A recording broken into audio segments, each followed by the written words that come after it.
Angkatan 10 dari Kabupaten Lumajang. Kali ini saya akan melakukan rangkaian supervisi akademik dalam pembelajaran dengan menggunakan paradigma berpikir coaching dan melakukan refleksi terhadap praktik supervisi akademik tersebut. Kali ini saya tidak sendiri, saya ditemani oleh rekan saya yang bernama Bapak Iwan.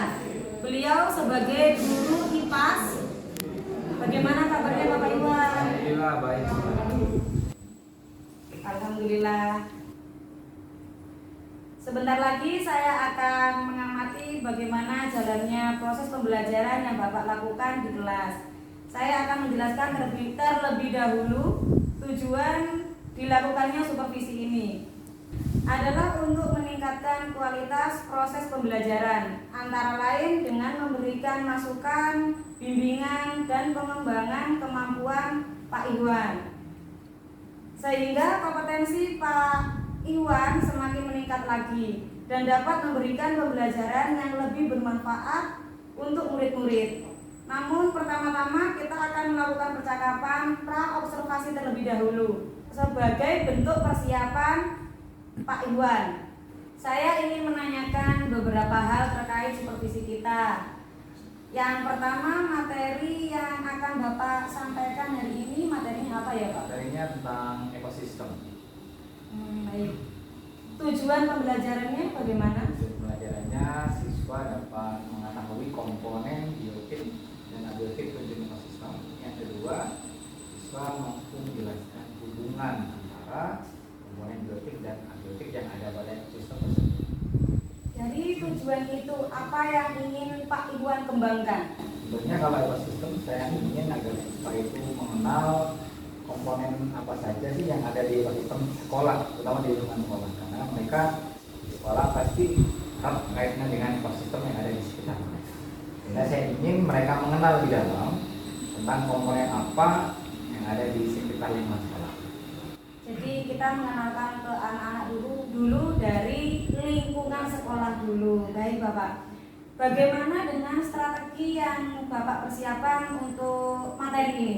Strategi yang saya siapkan untuk materi kali ini adalah dengan membentuk siswa berdasarkan gaya minat belajarnya. Jadi nanti siswa akan dibentuk dengan beberapa kelompok, kemudian diberikan lembar kerja, kemudian mereka akan mendiskusikannya dan terakhir mempresentasikannya di kelas. Ini saya berharap bahwa kemampuan yang mereka miliki dapat diterima oleh seluruh siswa dengan cara mempresentasikan di depan kelas. Terakhir ini Bapak ya percakapannya biar kita lebih cepat aja. Apa harapan yang ingin Bapak raih dari observasi yang akan kita lakukan ini? Tentunya harapan saya sebagai seorang guru adalah agar pembelajaran sudah berubah dari paradigma dulu, yaitu yang pembelajaran berpusat pada guru yang harus berpindah menjadi pembelajaran pusat pada siswa, sehingga saya menampilkan beberapa variasi dalam pembelajaran yang bertujuan agar pembelajaran itu lebih bermakna. Nanti saat pelajarannya Pak Iwan, saya akan ikut serta di kelasnya Pak Iwan untuk menilai cara pembelajarannya Pak Iwan di kelas. Nanti saya juga mencatat hal-hal apa yang perlu diperbaiki oleh Pak Iwan. Ya, baik, monggo silakan.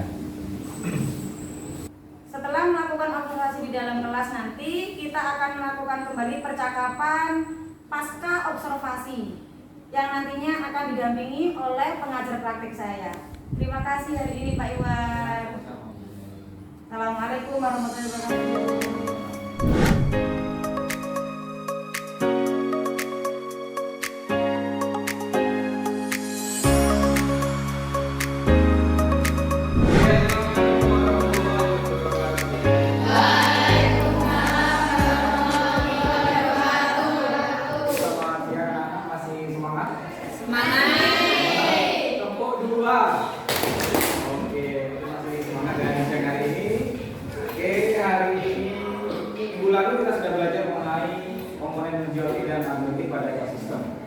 Ada yang masih ingat komponen abiotik itu apa? Abiotik, masa lupa ya? Abiotik artinya? Tidak itu. Berarti yang dia itu ada udara, ada tanah, ada materi dan sebagainya. Kalau biotik kebalikannya, berarti dia adalah komponen yang hidup. Ciri-ciri makhluk hidup apa? Berapa saja? Wah, banget kembang biak kiranya. Ya, apa lagi? Apa lagi? Ekskresi dan sebagainya. Oke. Hari ini kita akan belajar mengenai ekosistem pada sekolah. Kemarin sudah ada bentuk kelompok dengan minat dan biaya belajar. Silakan Anda berkumpul menurut kelompok yang sudah saya sebutkan kemarin. Silakan berkumpul ke kelompoknya masing-masing.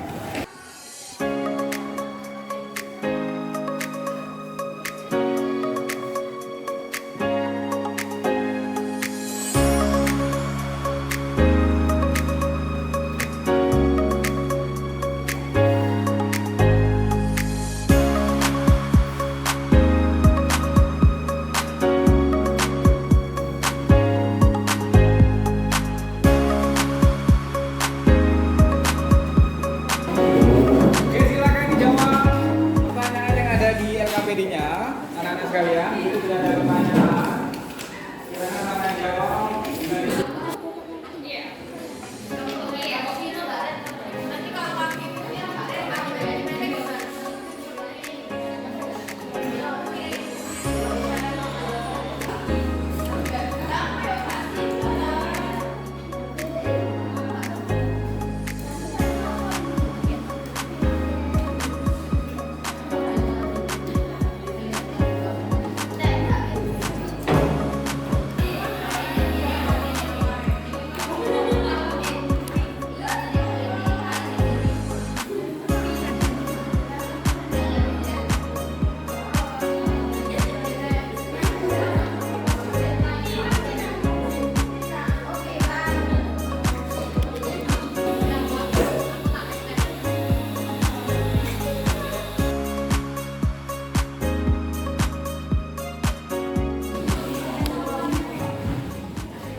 Oke anak-anak, diskusinya sudah habis. Silakan maju ke depan dari perwakilan kelompok 1. Nomor 1. Mana nomor 1? Silakan maju ke depan. Bacakan hasil LKPD-nya.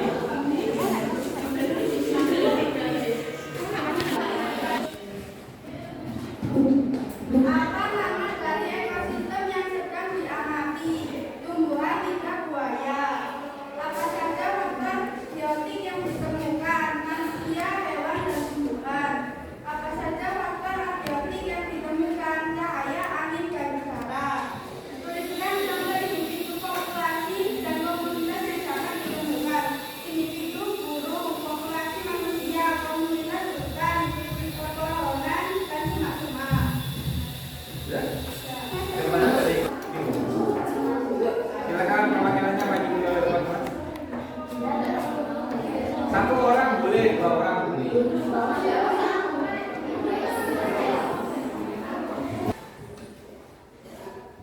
Apa nama dari ekosistem yang sedang diamati? Ekosistem darat. Apa saja faktor biotik yang ditemukan? Tumbuhan kulit merah, tumbuhan awan. Apa saja faktor abiotik yang ditemukan? Satu, angin, dan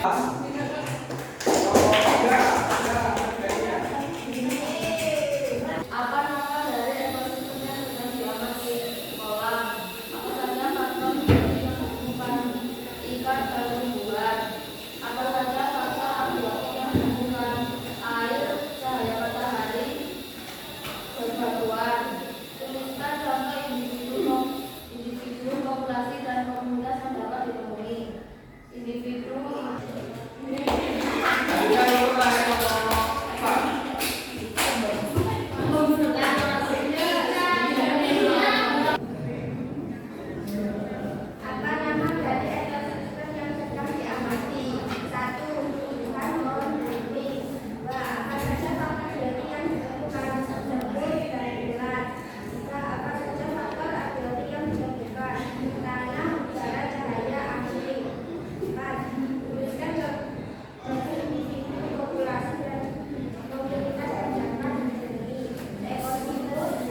Ya, karena setelah diskusi tadi, kita simpulkan bahwa ekosistem terdiri dari dua komponen. Yang pertama adalah komponen abiotik, yang kedua komponen biotik.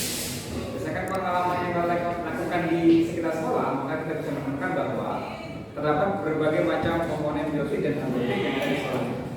Oke, hari ini saya rasa kita tutup dulu pelajaran di sini. Sebelumnya penutup, silakan kelas menutup dengan doa. Kelas.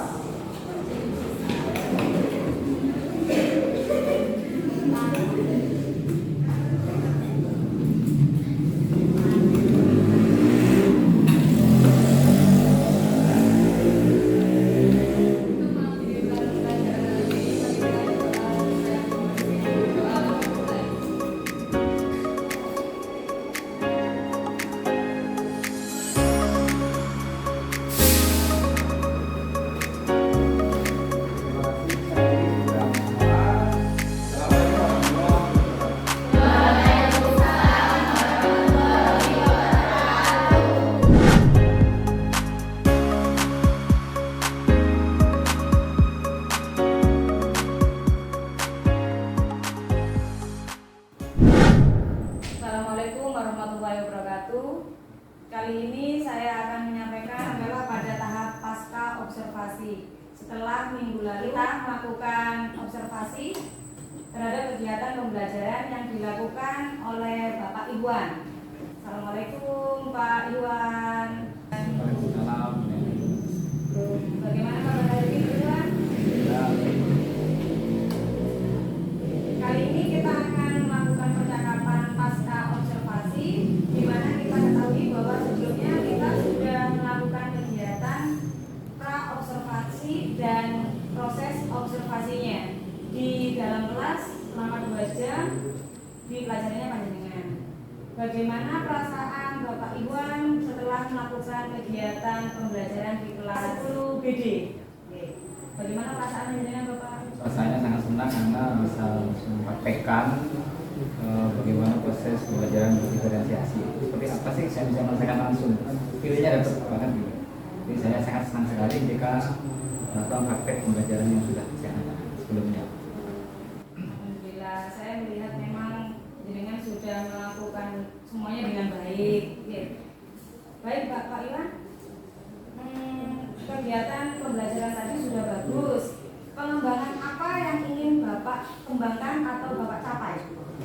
Tentunya kedepannya saya ingin terus melakukan pembelajaran seperti itu karena siswa pembelajaran itu lebih terpusat pada siswa. Jadi dulu hanya sebagai fasilitator, sehingga kita hanya mendorong siswa bisa mengekspor kemampuannya mereka menurut bakat dan gaya belajar mereka. Sehingga kita tidak perlu terlalu banyak mengeluarkan energi lagi menurut saya. Jadi biarkan siswa berkembang sesuai minat dan bakatnya, kita hanya pendamping saja. Sehingga pembelajaran tidak lagi pusat pada guru, tapi sudah pindah menjadi pusat pada murid. Seperti itu. Nanti semua kembali ke murid lagi deh. Baik Bapak Iwan, apa yang Bapak Iwan rasakan dalam mengajar itu, hambatan yang Bapak rasakan di proses pembelajaran tadi? Tentunya ketika saya mengajar itu karena kita harus menyiapkan siswa untuk kelompok berdasarkan gaya belajar, kita harus melakukan namanya asesmen diagnostik di awal, sehingga itu kan butuh proses juga menyiapkan asesmennya. Selama pembelajaran berlangsung, hambatan apa yang Bapak rasakan selama ini? Selama ini kan saya masih melakukan pembelajaran dengan cara yang cara duduk yang berceramah. Kita mulai dengan pembelajaran asosiasi, maka hambatan yang pertama saya alami adalah kita harus menyiapkan banyak perangkat yang akan dibawa ke kelas, umpamanya LKPD lah, kemudian diferensiasi konteks, kemudian diferensiasi proses, sehingga yang tidak terbiasa, kita agak kerepotan gitu, sehingga menyita banyak waktu saya. Awalnya seperti itu karena saya belum terbiasa saja. Tapi kedepannya akan saya mulai mencoba membersihkan diri, sehingga nantinya akan mulai terbiasa dengan hari. Saya rasa Terlalu banyak perangkatnya nih Bapak. perangkat. Terkait hambatan tersebut ya Bapak ya, kira-kira solusi apa yang bisa Pak Iwan lakukan untuk meminimalisir hambatan tersebut? Tidak PPD, tidak melakukan diferensi konten pembelajaran, hanya mengandalkan metode drama. Nah, tapi hambatan yang saya hadapi kemarin itu membuat saya harus lebih terbiasa dengan ya emang ini sudah zamannya pembelajaran bisa ulang murid. Saya harus seperti itu sehingga nantinya saya berharap bahwa dengan terbiasanya saya maka hambatan itu lambat laun akan hilang dengan sendirinya karena saya sudah mulai terbiasa akan yang saya lakukan. Saya rasa seperti itu. Terkait hambatan tersebut Bapak, kira-kira apa saja yang bisa Pak Ridwan lakukan untuk meminimalisir kekurangan itu tadi? Tentunya harus mengakui diri bagian dari ya, online, latihan atau secara masalah atau mandiri sehingga nantinya saya akan mulai dapat membiasakan diri dengan hal yang kemarin saya terjadi pada saat ini. Hambatan itu mungkin lambat laun akan mulai saya selesaikan ketika saya sudah mengupgrade kemampuan saya. Kapan nih Bapak kira-kira kegiatan apa? Perbaikan ini dilakukan gitu? Ya mulai saat ini saya sudah mulai memperbaiki diri secara perlahan. Saya berharap tentunya akan saya dapat memberikan sesuatu yang terbaik. Wah, luar biasa sekali Bapak Iwan. Semoga rencana bisa terlaksana dengan baik. Saya menunggu kabar baiknya dari Bapak, hasil observasinya berikutnya. Ya. Sebagai penutup, kira-kira apa yang Pak Iwan dapat dari proses ini semua? Proses ini Dari pasca observasi sampai sekarang gitu. seorang guru seharusnya harus sudah mengikuti perkembangan zaman dan seorang guru sangat butuh sekali namanya umpan balik dari siswa atau dari teman sejawat. Ini kita bisa tahu kelemahan kita di mana. Karena tanpa adanya itu kita tidak akan bisa melihat kekurangan yang ada pada diri kita. Menurut saya sih seperti itu. Terima kasih Bapak Iwan. Semoga semuanya berjalan dengan baik. Sampai di sini. Assalamualaikum warahmatullahi wabarakatuh.